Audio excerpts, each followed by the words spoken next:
Eh, Don Eduardo, ¿cómo está? Tenga usted muy buenos días. Muy buenos días, muchas gracias por la invitación. Un gusto No, estar otra vez. qué ocurrencia. Quería una impresión suya del contexto político que estamos viviendo en la actualidad. Aparentemente la situación está calmada, sin embargo, escuchamos en el sur algunos anuncios de salidas a las calles, descontento por el Día de la Bandera. Hemos visto incluso algunos enfrentamientos entre pobladores que querían poner una bandera negro y blanca y la policía que entró en contradicción con ellos, etc.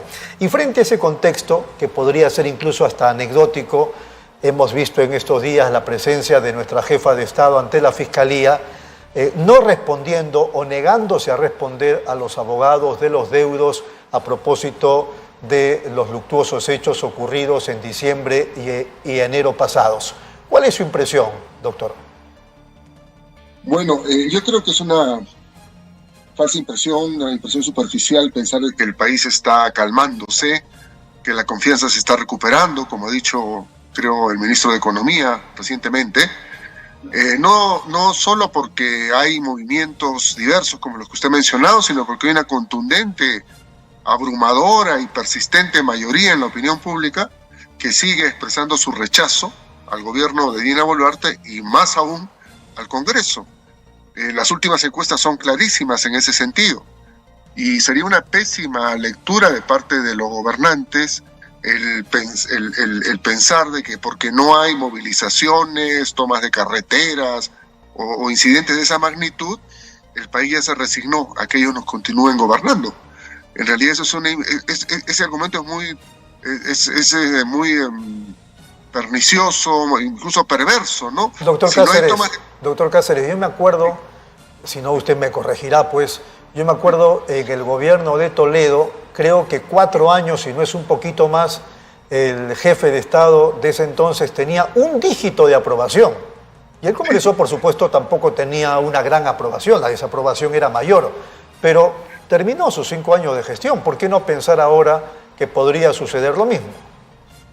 Bueno, de poder suceder, puede suceder, efectivamente, ¿no? Los niveles de aprobación presidencial, en el caso de Toledo fue el más grotesco incluso, ¿no? Pero suelen tender a disminuir.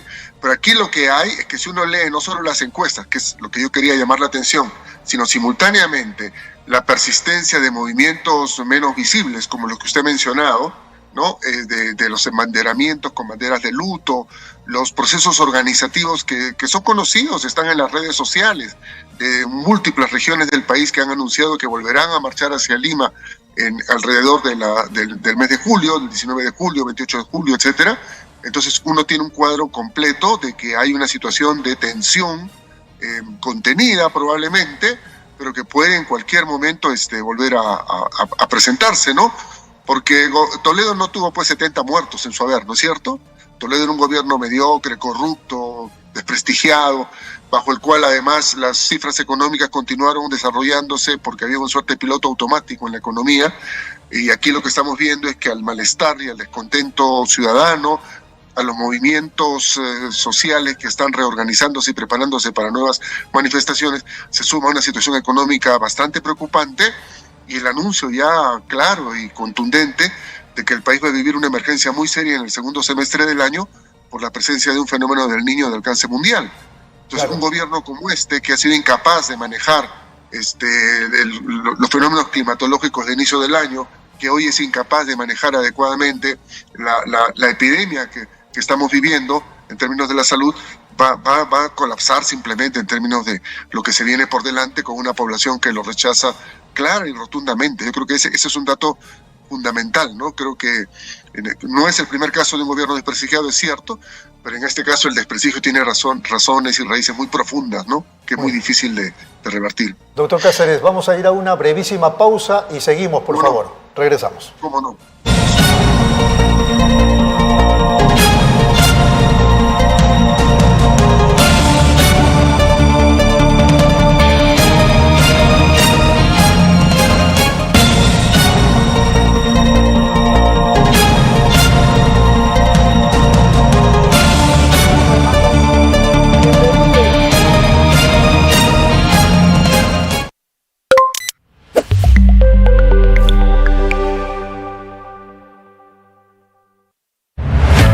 Nueva app de Derrama Magisterial. Maestro y maestra, realiza tus consultas y operaciones en la palma de tu mano. Con el nuevo app Derrama Magisterial podrás realizar tus operaciones en todo momento y desde cualquier lugar. Solicita un crédito, consulta el estado de tu cuenta individual, accede al estado de tus créditos, actualiza tus datos, accede al servicio de asesoría legal gratuita. Ubica nuestras oficinas a nivel nacional. Descárgalo hoy mismo en tu Play Store. Derrama Magisterial, seguridad social para el maestro. ¿Buscas lo mejor para tu hogar? En Plaza Hogar podrás elegir, diseñar y plasmar todas tus ideas. Todo lo que soñaste está en Plaza Hogar. Diseños exclusivos y precios sin competencia. ¡Cómprale al Perú! Ven a Plaza Hogar. La emoción de encontrar lo mejor para tu hogar. Avenida Angamos, 1551 Surquillo.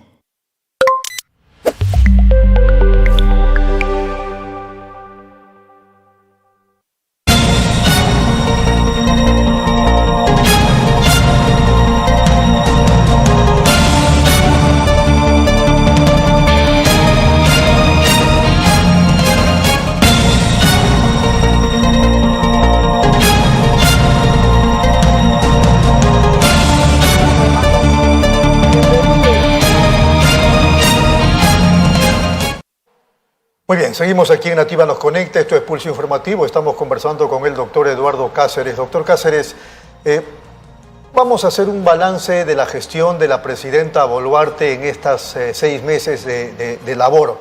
¿Es positivo, negativo? ¿Cuál sería su conclusión, doctor Cáceres? Bueno, yo creo que el balance es claramente negativo, ¿no? Porque querer gobernar un país con los niveles de ilegitimidad con los cuales ella ha surgido y con los niveles de desaprobación y de rechazo que tiene la población, hace muy difícil la gestión de gobierno. Entonces, en primer lugar, tenemos las cifras de la economía, que muestran claramente que en el primer trimestre del año, ¿no?, de enero a marzo, en la práctica el Perú ha vivido una recesión, una retracción de la inversión, una disminución del consumo. En fin, las grandes cifras económicas están ahí para demostrarlo. Pero que nos vaya bien o que nos vaya mal en la economía, no podemos achacársela a un gobierno de 6 meses de gestión, ¿o sí? Y en este caso yo creo que sí, porque en este caso es muy claro que ha sido la convulsión social generada por el gobierno la que ha afectado seriamente algunas actividades económicas, y por otro lado los niveles de falta de gestión, ¿no?, de falta de reflejos frente a la crisis económica internacional, también son atribuibles a las características de la debilidad de este gobierno. En segundo lugar, creo que hay fenómenos que se han producido, lo he mencionado antes, ¿no?, los fenómenos climatológicos en el norte, que incluso han sido tan mal manejados que han provocado paros en una población que había estado al margen de las movilizaciones, ¿no? Recordemos que las movilizaciones fueron básicamente en el sur, en el centro-sur, pero fue a raíz de la ineficacia del gobierno frente a los efectos de las lluvias y los desbordes, lo que provocó en Piura, en la región Piura y incluso en Tumbes, paros regionales bastante contundentes, y estamos viendo hoy la forma como se está respondiendo a la epidemia de salud que tenemos en curso, ¿no? Muy bien, usted acaba de decir que las manifestaciones, las protestas fueron generadas por el gobierno de Dina Boluarte, pero hay quienes dicen que casi al juramentar o asumir el mando, ya la gente salía a protestar. Efectivamente, porque estaba en desacuerdo con la forma como se había procesado la vacancia de Pedro Castillo, ¿no? Pero la forma como se respondió a esas primeras movilizaciones es lo que desencadenó, pues, este tsunami social que hemos vivido entre diciembre y enero. Y como usted ya bien ha mencionado hace algunos días, la señora Boluarte se ha negado a responder las preguntas más importantes en relación a su nivel de responsabilidad frente a esas movilizaciones. Era previsible, ciertamente, que ante una decisión de esta magnitud, vacar a un presidente no es cualquier cosa, ¿no? El país entrara en un momento de tensión, en un momento de movilizaciones, de uno y otro lado, con una u otra demanda, pero la forma de respuesta ha sido tan brutal, tan criminal en determinados eventos, que eso ha incentivado mucho más y ha generado la polarización que estamos viviendo. Y una polarización y una fractura de la sociedad, de la dimensión que tenemos hoy, que se expresan, como digo, en todas las encuestas. Aquí no hay diferencia entre las encuestas de las empresas privadas, las encuestas del IEP, ¿no es cierto? Ese nivel de de aislamiento y de repudio, ciertamente lesionan muy seriamente las posibilidades de ejercer el gobierno, más aún cuando se viven emergencias como las que he mencionado o las que vamos a tener. Ya están anunciados, eso es una noticia mundial de hoy día, ¿no? Está en la BBC, está en la Deutsche Welle, etcétera, ¿no? Vamos a ingresar a un fenómeno del Niño de escala global en el transcurso del segundo semestre, y ciertamente un gobierno con las falencias que tiene difícilmente va a estar a la altura de las exigencias de esa situación. Ahora, mi balance en ese sentido es claramente negativo. Correcto. ¿Sí? ¿Usted reconoce que en un país fraccionado, polarizado, con una serie de falencias, como menciona, lamentablemente el gobierno no tiene interlocutores o no tenemos líderes políticos, digamos, que pronuncien lo que la calle reclama o la calle exige, y entonces estamos en un callejón sin salida? Sí, no, efectivamente no hay en el escenario político nacional liderazgos fuertes, consolidados, ¿no? Personas que expresen posiciones claras, y sean de derecha, izquierda, centro, ¿no? O lo que sea. Pero yo sí creo que se han desperdiciado de algunas oportunidades de establecer algunas interlocuciones más serias, a partir ciertamente de haber tomado otro tipo de decisiones, con algunas autoridades. Yo creo que en los primeros días y semanas, hasta el mes de enero incluso de esta crisis, un interlocutor que estaba ahí disponible para abrir curso, buscar abrir curso a una salida política a esta crisis, era la Asamblea de los Presidentes Regionales. Usted recordará que se reunieron, se pronunciaron, fueron bastante claros en señalar sus críticas, en respaldar las movilizaciones de sus respectivas poblaciones, y se abrió una posibilidad de que por ahí, ¿no? Pero eso implicaba ciertamente que el gobierno y el Congreso dieran algunos gestos claros de que estaban dispuestos a abdicar en función de una salida política, cosa que no se produjo. No tuvieron el suficiente empoderamiento, si cabe el término, de la calle. Porque más allá de que el gobierno o el Congreso no les hayan hecho caso, si ellos hubieran tenido la representación, el apoyo, el respaldo de la gente, sin duda serían hoy por hoy protagonistas. Yo creo que sí lo tenían, ¿ah? Efectivamente no estaban a las cabezas de las movilizaciones, es cierto, y los líderes de las movilizaciones quizás no los miran, pero no había ninguna, yo no he registrado ni en Puno, ni en Cusco, ni en Huancavelica, ni en Apurímac, y en Arequipa, que son lugares en los cuales los gobernadores regionales se pronunciaron, ¿no? Que los frentes de defensa, las organizaciones los hayan condenado por querer dialogar con el gobierno, los hayan desautorizado. No ha habido eso, ¿no? Había incluso diálogo, yo sé positivamente de que en varias regiones hubo niveles de diálogo entre los gobernadores y los movimientos sociales, en los cuales se buscaba pues que ambos por lo menos no entrarse en contradicción. Entonces ciertamente su débil empoderamiento, que tiene que ver con el hecho además de que la Asamblea de Gobernadores Regionales no es una instancia reconocida oficialmente, pero políticamente sí es una instancia importante. Más aún recordemos que estos gobernadores recién habían ingresado, ¿no?, en el mes de enero a ejercer su función, y por lo tanto traían una legitimidad muy grande. Ninguno de ellos estaba acusado ni de corrupción, ni de malos manejos, ni de otras cuestiones que lamentablemente a veces son frecuentes en los escenarios regionales. Yo creo que esa fue una oportunidad desperdiciada para abrir un curso de negociación política seria para una salida distinta a esta crisis, ¿no? Pero ciertamente un gobierno... Sí. Termine. No, y ciertamente para un gobierno que ya tenía las manos manchadas en sangre, ¿no es cierto?, ya era muy difícil efectivamente dar marcha atrás en términos de negociar. En esta coyuntura política, con la experiencia que tiene el doctor Cáceres, ¿aprecia o avisora, digamos, la aparición de algún líder político ya conocido y que de repente empiece a tomar protagonismo y logre ser empoderado por la población? No sé, pues hombre o mujer. Yo creo que, miren, no hay vacíos en política, ¿no es cierto? Los espacios vacíos los llena tarde o temprano alguien. Hemos visto en nuestro país la... No me vaya a decir Verónica Mendoza, por favor, ¿ah? Podría ser, ¿por qué no? O sea, pero no es probablemente la persona que hoy día esté más cerca. En todo este tiempo no se le ha visto. Bueno, estaba en Cusco, dicho sea de paso, trabajando muy intensamente en los procesos de organización, ha hecho pronunciamientos al respecto, pero ciertamente no está en este momento en la primera... No me vaya a decir Keiko Fujimori, ¿ah? Porque la señora Menos puede ser todavía. motivo de Ella sí investigación está ante muy la visible. justicia por lavado de activos, etcétera, etcétera, ¿no? O sea, Ella sí está muy visible, ciertamente, ¿no? Ella sí está muy visible, pero por otros temas, por otros temas. No, yo digo, como digo, hay varias personalidades que podrían emerger.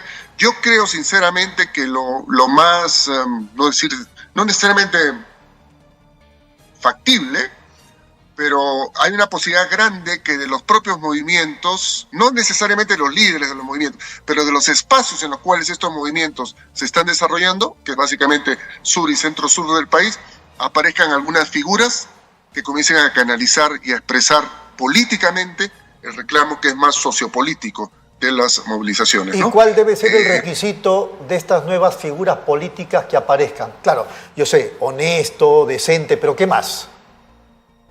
Representativo de las demandas que se han visibilizado en estos semanas y en estos meses, ¿no? Y en ese sentido yo por eso digo que no sé cuál sería la palabra más adecuada a usar aquí, es factible, deseable, posible, ¿no? Es que sea una persona, hombre o mujer del sur del Perú o del centro sur del Perú, la que en determinado momento exprese y canalice políticamente estas demandas, ¿no? No me atrevo a dar nombres porque hay varios que están por ahí circulando, pero creo que eso y obviamente que este liderazgo que emerja de los movimientos del sur y centro-sur sea capaz rápidamente de articular con otros sectores ciudadanos, ¿no? Para formar una mayoría nacional consistente, ¿no? Por lo menos un nombre del sur mencione, uno nomás. Adubiri. ¿No ha estado inmerso en procesos judiciales? El problema que tiene él en este momento efectivamente es que tiene un veto, una restricción por un proceso judicial. Si no lo tuviera, yo creo que estaría en este momento ya jugando otro rol. Ya me está asustando, ¿no? doctor Cáceres. De repente también dice el señor Santos.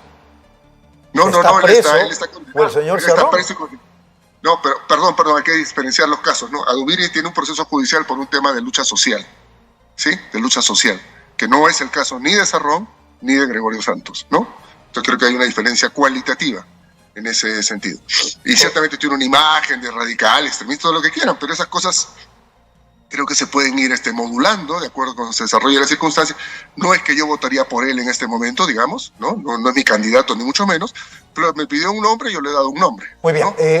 nos quedan 2 minutos. Una impresión así muy rápida de su parte sobre la bicameralidad. Se la planteo porque ayer en el Congreso han tratado de imponerla, no se alcanzaron los votos, sino para un referéndum. ¿Qué piensa de la bicameralidad en el Parlamento? Mire, es lamentable que la reforma del Estado se esté manejando como se está manejando, ¿no es cierto? Yo creo que la bicameralidad es un sistema que tiene sus pros y sus contras. Yo personalmente en este momento me inclinaría a quedarme con una unicameralidad mucho más, que tiene que sufrir reformas muy serias para que no sea ese esperpento que es hoy día el Congreso. Pero creo que la bicameralidad merecería una discusión que no es la que se ha dado en los últimos años en el Perú, ¿no? Porque en realidad la bicameralidad está siendo utilizada como un mecanismo para la reelección de los parlamentarios, ¿no? Aquí no hay un debate constitucional serio, argumentos, un balance de la experiencia histórica de la bicameralidad en el Perú, una lectura de las experiencias de bicameralidad en otros países de la región o del mundo, que sería lo deseable, ¿no? Sino simplemente, ¿cómo hago para reelegirme? Ya, no puedo reelegirme como diputado o como congresista, entonces mejor creemos 2 cámaras, así me hago reelegir. Ese es el argumento, sabemos perfectamente, ¿no? Que es el que une este voto transversal, ¿no? Que ha atravesado a distintas corrientes en el Congreso, y entonces es lamentable que se dé de esta manera la discusión. Yo no me inclino en este momento por la bicameralidad, pero creo que es un tema que merecería discutirse con seriedad, ¿no? Cosa que no ha hecho este Congreso, porque está claro ante la opinión pública que es un manejo coyuntural, oportunista, y más aún es grotesco, ¿no? Porque en el Perú hace, ¿qué? 3 años creo que fue, ¿no? 3, 4 años, se produjo una votación en la cual la inmensa mayoría de peruanos y peruanas votáramos en contra, ¿no? Entonces un Congreso que tiene el 6% de aprobación, ¿no? Le quiere sacar la vuelta a la votación de 80% de peruanos. Estos tipos son realmente ya impunes, son, no sé, no hay calificativo en el lenguaje decente, digamos, para calificarlos a ellos, ¿no? Sí. Muy bien. Doctor Cáceres, ha sido muy amable, muchas gracias, un abrazo. Muchas gracias a ustedes, felicitaciones por la labor de periodismo independiente que desarrollan. Muchas gracias. Muy buenos días. Ha sido Eduardo Cáceres, nos vamos, amables televidentes.